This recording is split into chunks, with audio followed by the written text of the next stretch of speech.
जगदंबाचं प्रतीक आहे म्हणून सांगितलं गेलं, परंबाचं प्रतीक आहे, आणि शिवलिंग हे पूर्ण ब्रह्मांडाचं प्रतीक आहे म्हणून सांगितलं गेलं. जगाची माता पार्वती आहे, जगाचा पिता भगवान शिव आहे. आपल्या कल्याणासाठी निरंतर आपल्या स्वइच्छेने अवतार धारण करत असतात आणि आपल्याला अवतार धारण करून आपल्याला त्यामधून काही ना काहीतरी मार्गदर्शन करत असतात, उपदेश करत असतात.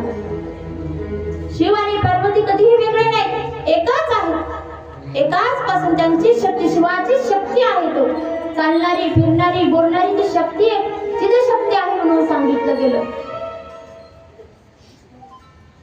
वेगळे नाही, ते वियोग संयोग आपल्या स्वइच्छेने करत असतात. ते स्वतंत्र आहेत, काही कोणाच्याही अधीन नाहीत भगवान शिव आणि शक्ती.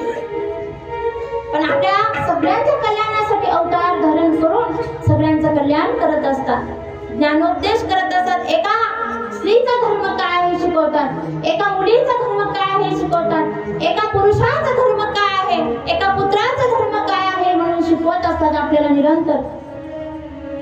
मग त्यामुळे आपण जीवनामध्ये कसं जगायचं, कसं वागायचं, कसं उठायचं, कसं बोलायचं हे ज्ञान घेण्यासाठी आपल्याला हे शिवकथा श्रवण करणं गरजेचं आहे, आवश्यक आहे.